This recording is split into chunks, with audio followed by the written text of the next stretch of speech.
Yeah. Big E, exactly. We're trying it out. I still like Big G better, G but you know. yeah. Big E's pretty strong too. Shout outs to you, Emmett. Thank you so much. Everybody on the production as well. As we do have Lucian, Olaf, Cassiopeia banned out by C9. FlyQuest getting rid of the Vayne, the Akali, and the Nocturne. As FlyQuest will get first pick in this one. They can't pick the Olaf for Gakgos. We're still paying the Olaf tax on the C9 side. What are we going to get instead? It is the Bard. And yeah, another support that was still really heavily prioritized on the previous patch. Again, despite all the noise about how roaming supports, how Camille is taking over everything, Bard was still one of the most crucial supports on the patch, also because of his lane pressure and his ability to roam around the map very quickly. So we'll see what... Ooh. I will say, cover. I do like a tactical Ziggs. I will say, usually I don't like blind pick Bard, though. I usually like it way more if enemy is already showing hard engage that you can counter, or if they're showing like low mobility carries that you can get flashes out with your Bard ulti. But they really want it. Yeah. I do like what we're seeing with the Shen hover, and the Shen is going to be locked in, presumably, for Vulcan down in that bot lane. I've actually really been enjoying the return of support Shen. I think he's super good into so many different matchups and also just allows that extra dimension in team fights. Like, not only is he really good at roaming, obviously you have the taunt, but then you have his global ultimate that's able to save your carries mid-team fight. Yeah, and you can match some Bard plays across the map too as well. So we'll take a look though. The Varus back on their side, Flowers. Yeah, and I like Varus when the opponent is something like Shen, because Varus can do so much damage and still have impact with his abilities, not just his auto attacks. Chains of Corruption doesn't care about Spirit's Refuge, Piercing Arrow doesn't. Obviously, it can be harder to apply the Blight stacks when your auto attacks aren't landing, but at least it's not like you're Sivir or something, throwing boomerangs into a whole bunch of nothing. I like, people can't see, but Flowers was actually making the boomerang motion. As we see, the Ambessa locked in could still technically be flexed for Gryffinn. Yeah, they might be more incentivized to do that because they did the Ambessa lock in with Renekton up, and Renekton early is very good. Thanatos is an excellent Renekton player. So I would actually be on board with a swap to the Ambessa jungle at the moment. Yeah. One thing I do like, though, returning a little bit to the Bard Varus, is the fact that I do appreciate that FlyQuest are recognizing how strong they can be in a 2v2 and how well they have the capability to play around that. Again, because I think it had been a strength of this team in Split 1 and Split 2, especially with how well Massu was playing. So we'll see how this game evolves, but I do like that at least in both of their drafts thus far, FlyQuest have recognized that as a point of power on the map, and a very important one given all of the stuff we always talk about with how important Drake stacking is. All right, let's see what we get out of the second half of the draft as AP solo laners are targeted. The Sylas banned away by the FlyQuest side. Rumble removed by C9, as they will also continue paying respects to Gryffinn Shyvana with that last ban. Yeah, and I appreciate the respect paid to Gryffinn. I also appreciate the Rumble ban recognizing, as we already pointed out, that Ambessa can be going in the jungle for Gryffinn as well, and that they might want to flex it into a counter pick for Gakgos. And you kind of have to ban the Shyvana ban is a response actually to seeing Sylas ban, because that sets you up. Shyvana ult is one of the best ults to steal. So if they're banning Sylas, you get a little fishy here. Something's going on. We definitely don't want to give over a really good Shyvana angle. And so they're going to deny that one as well. And then the Jarvan here kind of giving the opportunity for a lot of those early game plays, especially with a Shen support with you. It's definitely a very strong combo. And I didn't note it until the hover, but Poppy has been pretty much banned in so many matches, right? And that will be going over to Blaber, presumably. I mean, they could technically, I guess, flex the Shen into jungle as well. But I'm assuming it's going to be Jhin, Shen, and then Poppy saving that counter pick for Loki in the mid lane. Yeah, and now Cloud9 are set up with double counters on Ambessa. You've got Renekton for lane counter, and you have Poppy for all game dashes counter later on as well to make it more difficult for the Ambessa to play regardless of what lane she goes to, but especially if you are jungle, then it makes it easy for Blaber to match. So whether the Ambessa goes top or goes jungle, Cloud9 are preparing quite a few answers. Tough game for Noxie and Grandma. We'll see how well she can navigate it or if she'll need the walker by the end of this one. FlyQuest gonna go ahead, lock in that Syndra there for the mid lane for quad. And we do get the Zaahen. Yeah, here we go. So Gryffinn takes the Ambessa. Blaber's gonna match the Ambessa with the Poppy, try and keep her grounded, and it's a lock angle for the dive. Now, to really help out divers like this, I do like when you have a setup similar to this. You have a Shen to go in on the Locke. You get huge value out of getting that extra shield as well, because you're just trying to get a reset for the Locke. And if you have Jhin 4th shot burst damage, you have lots of bruisers to go in with the Locke as well, then honestly, this is one of the looks I do like to try and build it up. I will say the stats worldwide for tier 1 play for Locke have not looked great. Bit of rough. Faker had a good one, but overall the win rate is very low after the nerfs to the champion. But you know what? I want to see when teams can make it work effectively. I still think the burst damage is insane. The reset power of this champion is crazy. And if you have a lot of dive to go with it, and I'm a believer. Yeah, the most important thing is the comp that C9 have built around the Locke, right? Like Shen, really, really great. Poppy, really, really great. You just have even Renekton stun, right? You have so much setup for the Locke to be able to move around freely in these fights, get those resets. So it still will rely on them to be able to set it up. But for right now, there's a lot of CC that can be layered so Loki can kind of just go crazy.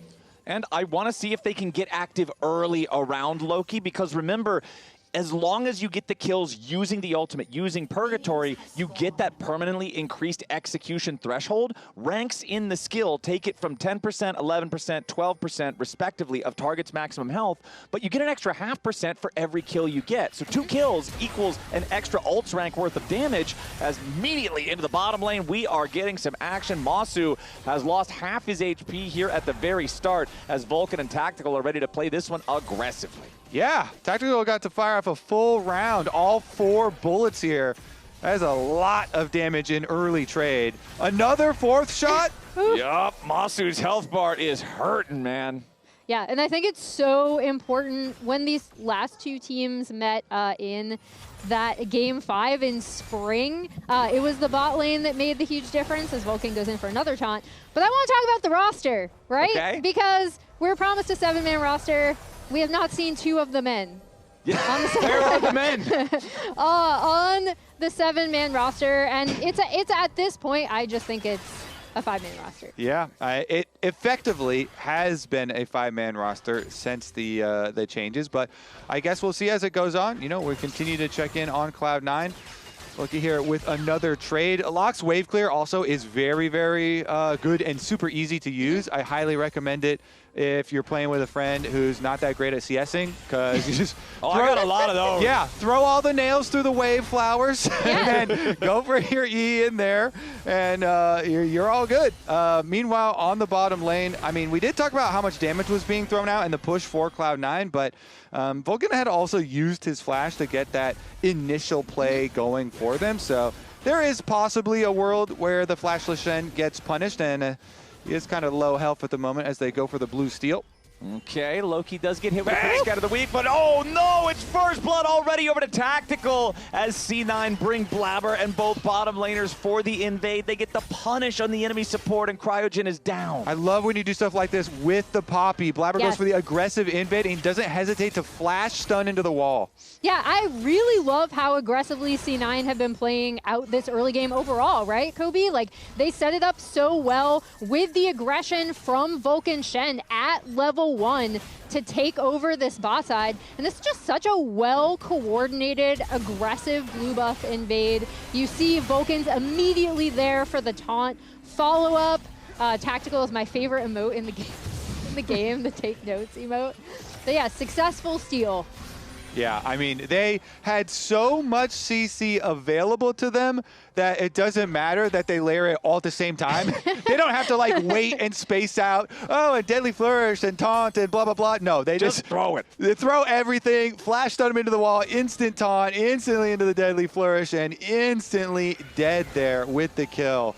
And exactly, I mean, that's why you set up these plans where you get the aggressive play with your lane on bot side so you can push in, so you can go help and supplement with this, invade for Blaber. And it is a little demonstration of what we're talking about, why we like the setup that Cloud9 have drafted for with Locke, even though that was not with Locke. All the CC is on display. All of the possibilities there for the setup are on display on bursting down a target. Yeah, and as we see C9 still being very, very aggressive in bot lane trading. But I also like this recognizes something that they're basically like, okay, we know you want to keep picking these pushing bot lanes. We know you want to shove us in, and countering that with the hard CC, with multiple stun abilities into the blue buff invade. I just really like the thoughtfulness from the way that C9 want to play out this composition, at least early on in this game. Okay, C9 off to the start that they want. Meanwhile, on the FlyQuest side, we do not have any solo deaths in the top lane here early on. Zaahen, obviously a very scaling, powerful champion, whereas Renekton, we know him for his early dominance, and then late game, obviously all about finding the angles and the value targets there in those team fights. But although Thanatos does have a small lead here in the lane, it's not like what we saw last time. The first teleports have been completed on both sides. Those are pretty much synced up. Nobody's dead yet. It's kind of just locked in this stalemate of farm, farm, farm, farm. Farm, farm, farm, farm, and Thanatos is getting more of the farm. Yeah. And he's pushing in the wave. And he's level 6 advantage because of the pushing wave. However, he's a bard down, so +1 level, -1 support for Thanatos, and he doesn't care, still gets the turret plate money. Well played. And you could see that even though Cryogen doesn't actually jump out and do anything up there in that top lane, he does leave 2 of the hot Cocos that aren't actually Cocos because he's not the Christmas one. But he leaves those in the brush. That'll be a little bit of extra healing there for Gakgos. Little flower petals. Okay, cool. I like that. That's thematic.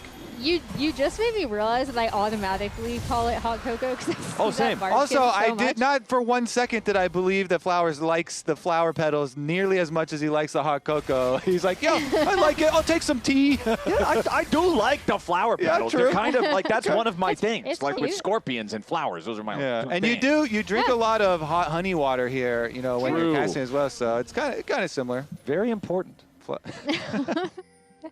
Bard left me these. Bard, exactly. Yeah. Bard dropping off flowers, some honey waters for his throat. Shout out to our bards, the PAs. Yeah. Shout out to all the bards that make this show possible. Honestly, yes.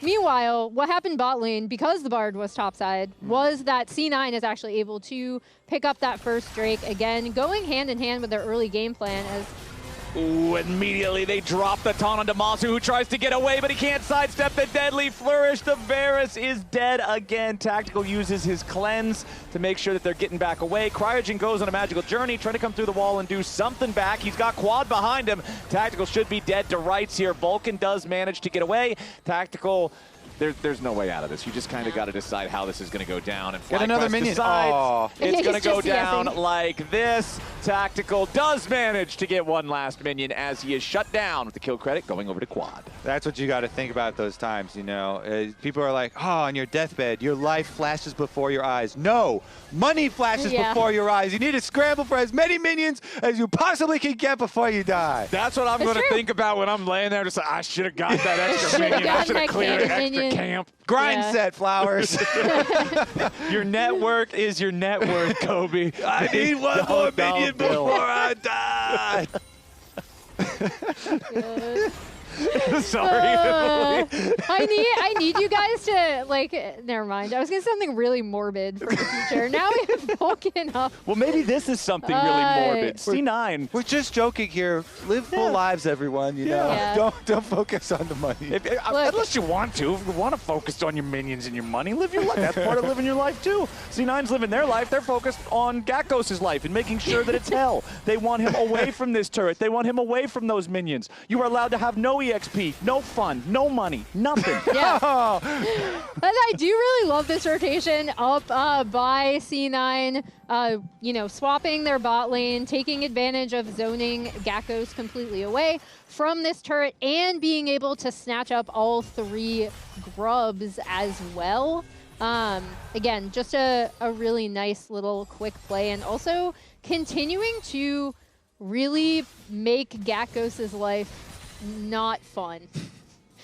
I feel like he hasn't really had a lot of fun in these 2 games. He's living a full life, okay? We don't know what what he finds fun. Maybe There's a Mother Kobisa over here saying that suffering is the most important part of life. Exactly. Just like do hard things, Flowers. Then you'll benefit in the long run. Okay, all right. Kobe's taking the monk approach here. It looks like Thanatos could be in some danger. Arrives back into lane, but immediately has the support of his teammate there. Vulcan with the stand united. Does not want to allow Thanatos to immediately face a bad lane state with Gryffinn waiting for that teleport arrival. Honestly, good looks from Vulcan there as Thanatos returns to normal form from Dominus at 95% HP. It's been good looks from Vulcan all series so far as well. You know, all these flashes on the bottom lane, trying to make some plays for his team, getting the opportunities there for Cloud9. Regardless, though, gold is at parity. It's just the extra dragon and grubs that Cloud9 will have to show for the early stages of the game.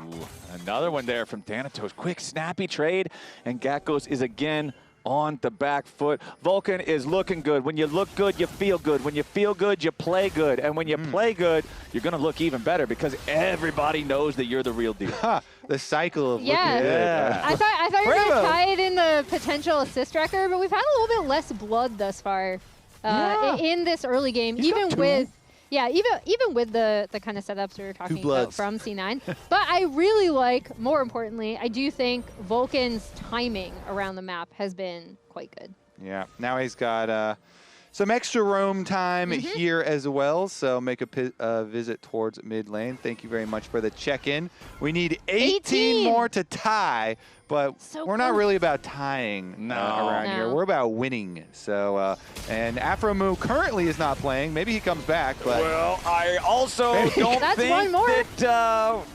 Cryogen's really playing a lot right now either, as he is caught in the enemy jungle, trying to do what Bard does, roam around a little bit, instead gets immediately punished. But now Blaber, the same fate. He stays alive for now, flashes back over the wall, tries to stay alive there with a point-blank keeper's verdict, but Gryffinn gets the kill before he dies to Loki in trade. You could see there the ultimate also used from Loki, that Purgatory gets dropped, so he is going to get the extra buff on that passively as he returns back to lane. So now we're getting a little bit more action. Now it's a little bit more high octane.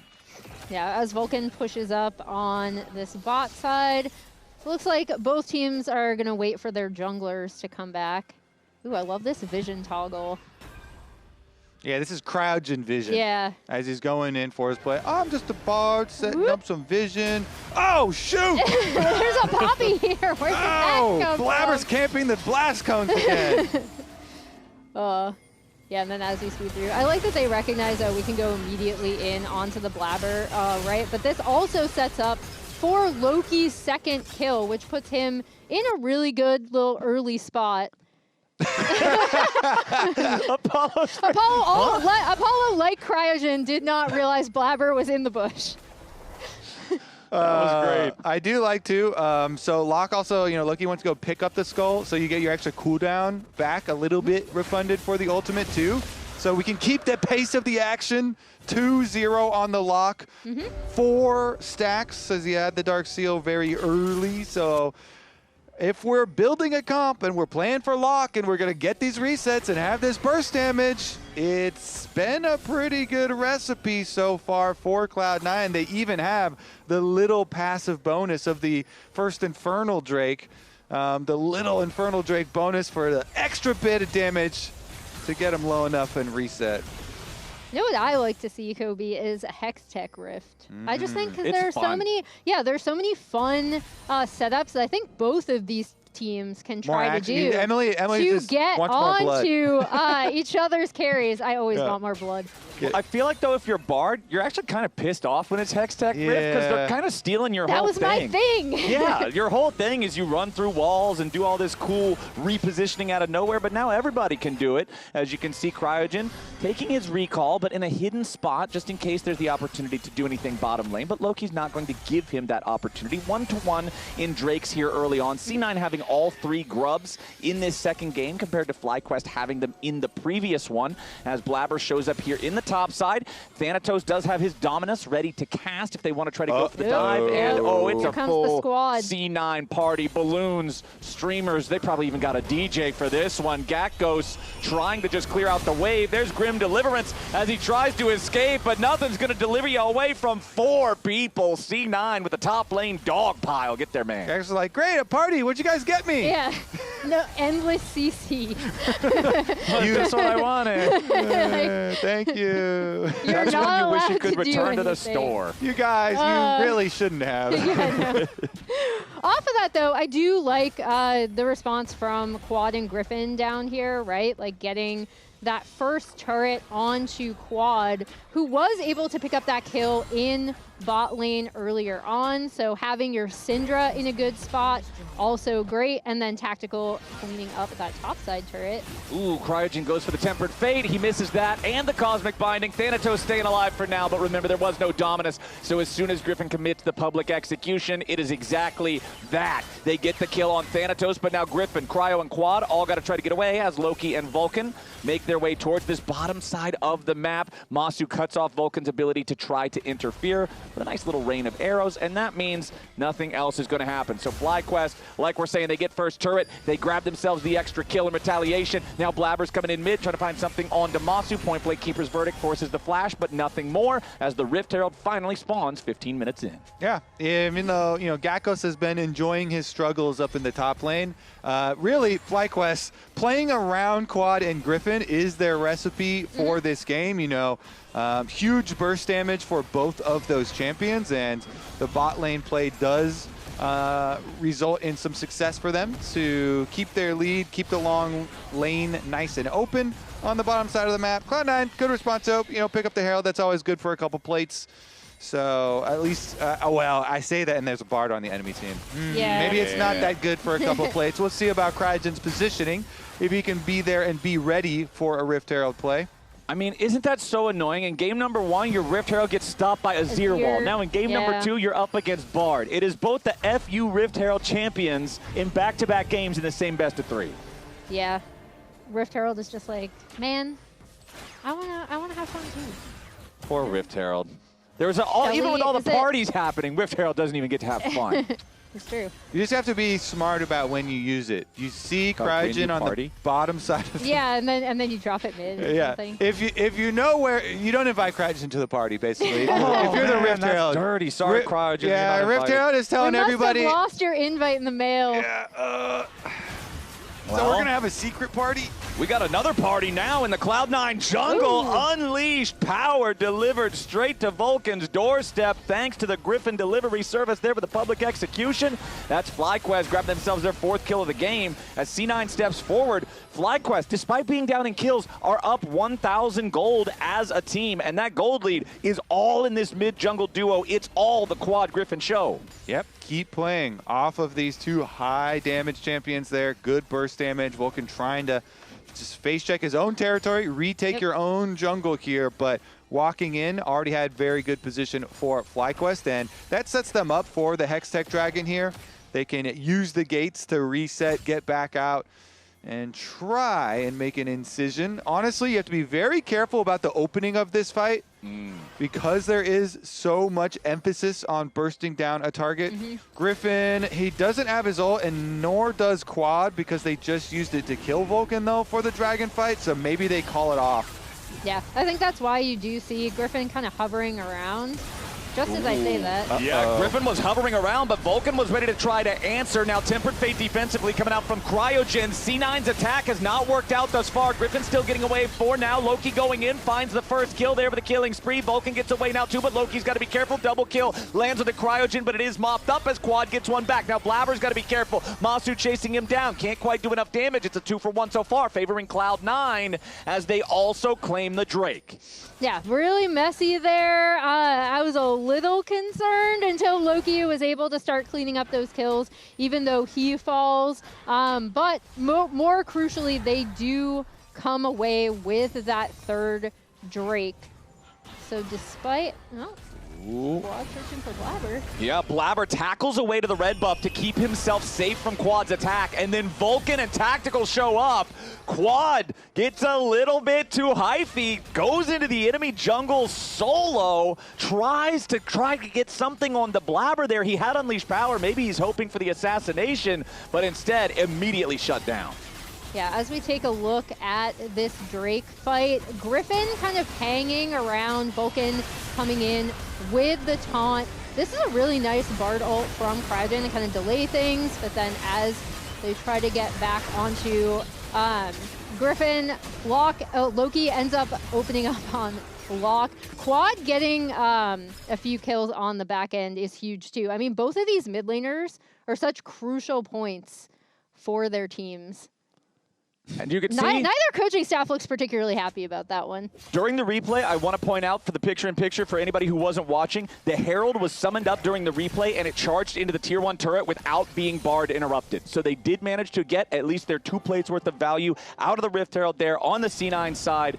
I still got to wonder what was Quad thinking, though, at the end there, because that just seems so risky. He was thinking, I'm Syndra. Every jungler hates me because I yoink away camps all the time. So I'm going to annoy another jungler. But he was way out of line, Flowers. Not this time. Justice for the junglers that have been annoyed by Syndras all this time. I mean, I like it. I hate when Syndra does that. Walk up and yoink the giant buff and throw it into Timbuktu. No. This time, you are punished for your hubris as Quad ends up dying. That was his first death all game, 3-1-2 here on that pick. 100% kill participation so far. Obviously, still a very good game overall for him, but across the aisle, it's Loki 4-1-0 on that Locke. Highest individual kills in the game between either team, as he does have his Chovy Belt plus his Lich Bane both completed, so the burst damage is intense.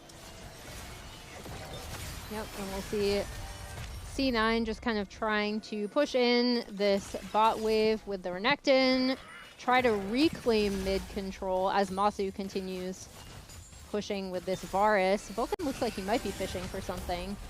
I feel like this C9 comp is always just really trying to force FlyQuest into a situation where they can layer their CC and take someone out. But FlyQuest are making a really nice move up here. Yeah, this is a 4-man push from FlyQuest, hungry for that turret crust. They're going to knock off half of the HP, but then immediately back away. Delicious! I love some turret crust. They can do that because Massu does have teleport on the Varus. So Massu is pushing mid and Thanatos pushing bottom. Thanatos actually gets all the way up to the turret plates, but they're going to teleport on him to make a trap play. All right, it's Massu. Plus Gakgos. He's out. And Thanatos says, all right, teleport for sure. Just goes back up to the top lane, immediately regroups with his own mid laner. All right, yeah, anytime you try and make a teleport play on the top laner, if they see it in time and they saw Gakgos channeling that teleport down bottom, he can just use his own as an exit out to the top side for Loki, but... All right. FlyQuest wrapping around here, wanting to make the play towards Loki, who goes over the wall, gets himself away for now, throwing some ritual nails towards Gryffinn, but Scout of the Week finds a target, public execution, going after the mid laner, and Loki has already been assassinated. Tempered Fate to try to save Gryffinn as Thanatos disengages. There's not enough damage here from C9 to finish off Gryffinn, and the play ends up working out for Fly so far. Now the curtain call has opened up. FlyQuest have got to make sure they protect the VIPs. They do just that. +1 Fly on the play. Yeah, what a really nice public execution coming out of Gryffinn. We talked about one of the reasons why I thought the Ambessa might be flexed wasn't just because of the matchup, but because he is so comfortable on it. And also the Bard stun coming out just in time. Careful here, they're gonna look you. They're gonna look you for sure. He won you on me. I'm not coming, no flash this guy. I'm not coming. Wait, can you help me? No flash. No, look, Lock. Lock. Okay, there. Lock dead. Renekton on me. Renekton. Oh, We're yeah, hitting Renekton, okay? Just look to run, look to run. Look to run. I'm pushing. I'm fine. Oh, back to live immediately. We got a problem as Massu is down. Tactical claims the kill in that one.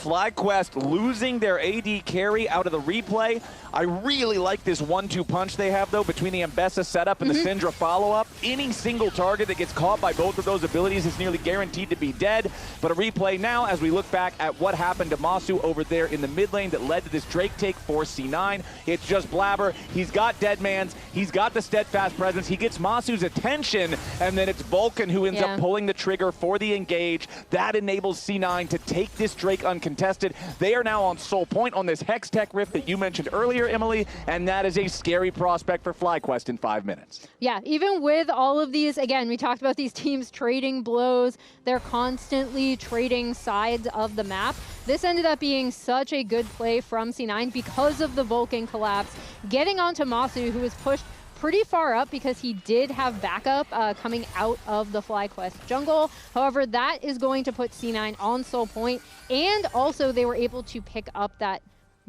bot lane tier 1 as well. Yeah, Blaber and Vulcan have been so active this whole game. Poppy and Shen, really great facilitators. And once you get Deadman's, Ooh, Chains of Corruption and Tempered Fate both shot out. The Chains miss, the Fate does not. Blaber going to be your target in the middle of 4. Keeper's Verdict tries to buy enough time, but Blaber is already down. Meanwhile, back over in mid, Quad could be in some danger. Vulcan locks him up, but there's no follow-up damage. FlyQuest going to walk away with a +1 so far on this one. They have a 5-man group here in the mid lane. The tier 1 turtle died to a single auto attack. Massu grabs that one. Baron is live on the map, and FlyQuest path their way towards it. just as we're talking about, oh, Blaber, good pick off on the Varus in mid lane, then he gets picked. Just the edge of Cryogen's ultimate. The Bard caught him, and now they're on Baron, drawing Cloud9 in. Okay, C9, what's it going to be? Thanatos taking the Hex Gate. He's behind the Baron pit wall now. Gakgos jumps over, chasing towards the Crocodile. Thanatos needs to make some distance, and he slices over the wall and finds Massu, who has to flash just to try to stay alive. Quad is killed instead. Beautiful moves from Thanatos to force a critical summoner spell out of one carry and kill the other. Thanatos with the 5-head Mega Mind Crocodile play. He flanks all the way around, and he gets so much value that is insane. The entire team comes to try and chase him, but not only does he get summoner spells, he kills a key carry, and he earns his team the Baron. Thanatos, the savior of Cloud9, until inevitably a Baron steal flowers. Yep, hold on now. FlyQuest is still willing to challenge. They're coming up as a 4-man unit. Keep your eyes on Gryffinn as he wants to go into the pit. Gakgos is in here providing a little bit of vision. Baron down to 2,000 HP. Secured by Gryffinn. FlyQuest take the objective. They are going to lose their jungler for it, but they will happily take the trade. You knew it. With the way this series has gone, Flowers, inevitably, it's got to be a Baron steal after that. It has to be. On one hand we give, in the other hand we take. It feels like that's been happening all series, right? As we take a look at this Thanatos play, everyone just goes after Thanatos. He pops Dominus, almost assassinates Massu, and then Vulcan is immediately there for the taunt onto Quad. And then let's take a look at how Gryffinn is able to get in here. I mean, he just flashes in there. He tried to ult in first, and then he just flashes in to be able to get it afterwards. Steals it away. That was crazy, too, on the chase. FlyQuest, when they're chasing Thanatos, their two low mobility carries separate from everyone else to do the cutoff on the bottom side of the map. And Thanatos is like, great! Cool! The Syndra and the Varus have been isolated themselves on the other side of this red pit. Perfect. But then it turns around, they steal it on the side of FlyQuest, and we're right back into the action, Flowers. So, the important thing that comes up next is in less than a minute and a half, the Hex Soul will spawn for C9. The gold is pretty much dead even. FlyQuest do command the Baron. for 20 seconds beyond when that dragon spawns, which should help them a lot in being able to set up first around the objective. Yeah, and you already see them doing it, right? Like they pushed in that bot wave. Cryogen is moving in to get some vision down. Look at all of that vision control. I might have thought, I was like, is Blaber going to go for it? Is he? He has Loki there, but they're just going to end up clearing out the ward. But this should, as Cryogen is resetting, give them a really nice setup for this potential Hextech Soul for C9. They're going to make a play on top side here. Look at the Jhin positioning. It was pinging to try and pick off the Zaahen. Now they pull it right back off. They have the defensive vision, so Jhin is rotating back towards... Well, they're actually deciding at the moment. He rotates now back towards the mid lane. They're looking at Massu. Okay, Tactical and Vulcan wrapping around here. Massu immediately pops the Ghost Blade to create a little bit of extra distance. He's got Gryffinn and Cryogen right beside him. Teleports arriving now for Thanatos and Gakgos both. Everybody's ready for the Hex Soul party. Blaber jumps in. He immediately charges towards Massu, but he has no backup here just yet. Loki's right on top of him. They've already assassinated the Varus. Loki trying to get away for now. Gryffinn on the chase, but he can't quite find the kill. Gakgos in the middle of everyone. Grim Deliverance. He's trying to charge Determination, but he is not determined enough. 3 dead on the FlyQuest side. C9 don't lose anybody. Blaber with a tackle forward into the wall. Gryffinn trying to fight his way out of this one, but Thanatos has arrived. Loki's still here for the follow-up damage. Griffin's just trying to get away, but no. Loki jumps in, stays alive just barely, but barely's gonna do it. C9 absolutely slammed the fight 4 for nothing. They're gonna take the Dragon Soul right after. Every time I think C9 have gone in too far, it feels like Vulcan is there with a follow-up taunt onto these targets that Blaber is isolating. This was really, really risky, in my opinion, but they just have so much CC. As soon as Blaber sees the angle, he's immediately on to Massu, and then Loki is in, Vulcan is in there. Loki manages to survive. Gryffinn is not able to get onto him, and then they immediately turn on to Gakgos in the top side of the fight. Yeah, Massu positioned himself right against the wall, and you got to know, since you burned your flash over the red buff last time, they're talking about it. Oh, man. That's it. Oh, that's a good When the dive combo works, Yeah. man, when the dive combo hits, I mean, all they have to do, you saw it, it's a flashless Varus, okay, against the wall. Blaber's eyes get huge. He's like, oh my God, the Varus is against the wall. Goes in, deadman play, goes for the flash stun. They get the Locke ultimate to tag him for the execute, and look at that mountain of gold for Cloud9. We talked about how dangerous the CC setup can be with this Locke being able to freely move in these fights. I have loved this series thus far. Like, it feels like whenever I think someone is going to win, the other team responds. Well, C9 is now going to continue pushing their lead forward. FlyQuest grouped up defensively. They know they have to deal with this Hex Soul now. It provides C9 so much more power as Thanatos loses a good chunk of his HP, down to about half here on the Renekton, but Blaber is looking to re-engage. Thanatos with the dominance. Gakgos here on the front line, but Thanatos doesn't want him. The Tempered Fate locks up multiple players here from both sides, and Quad is already down. That's the carry Syndra. That's the fed FlyQuest player. C9 gets one, they get themselves right back out. FlyQuest still scrambling, trying to defend as Tactical puts a bullet in the back of Cryogen's head. That's a 2-0 play for C9. You can see how much damage this Hextech Soul is doing in that fight too. Tactical now is going to be able to clean up this topside turret, and things are looking really good for C9, Kobe. They certainly are. The snowball is in full effect with the Hextech Soul. I mean, it is really difficult to stop this because there's such long-range setup from the Jhin, and everybody has dive here for Cloud9 with the setup, with the Dead Man's Plate on Poppy is just going to run at you. So FlyQuest, they don't have a lot of safety on the map, and checking anywhere out as far as Baron is definitely off the table. So we expect Cloud9 to continue to snowball this game. grab their Baron, and then look to finish the job at the FlyQuest base. Maybe even before then, they've got eyes on Massu, who again has no flash here, just a Ghost Blade to run for his life. Yup, but he does do a good job sidestepping away from the taunt as Loki wanting to step up to grab the kill on Massu, instead just immediately blasted by Quad. That's a pretty big shutdown for FlyQuest, for the player that already had most of the money. So FlyQuest will stem this tide for now. They're going to have to wait until Loki's back alive for C9 to do anything more. And crucially, that stops this push, right? As we take a look at this earlier fight with Thanatos getting rooted up, taking a whole bunch of damage. And I was just counting how many Hextech procs were in this, but really nice engage from Thanatos. The response from the Bard, but again, C9 just have so much CC follow-up going in, and tactical. Whoop. Kerblam.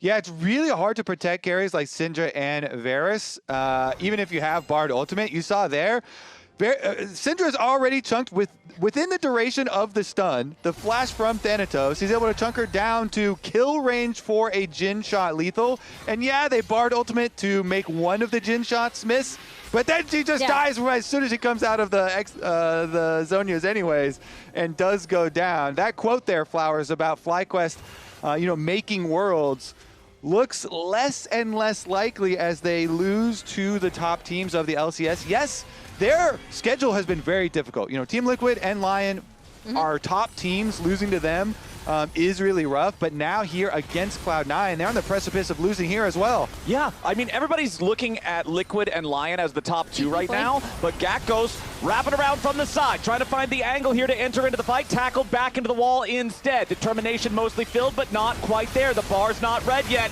There he goes with the Grim Deliverance. Gakgos in the middle of everybody as Vulcan has to try to get away. Blaber and Thanatos still here on the front line. Tactical opens up the curtain call. Quad wants to escape, but he's trapped in purgatory, and he goes to hell. Blaber continues the charge forward as Loki gets a double kill and Massu falls. A triple kill for the Locke. Loki is popping off, but Thanatos denies the penta as he cuts Gryffinn down himself. Only one left standing on FlyQuest. It's Gakgos alone. C9 simply went past him. It didn't matter that he had the positioning that he needed. C9 found the fight they wanted. Now they have the march straight into the enemy base. They are going to force down these Nexus turrets without much of a fight from Gakgos. There's nothing that the Zaahen can do. C9, 2-0, dominate the head-to-head against FlyQuest. Cloud9 are heating up in summer, adding Tactical and Loki to the team.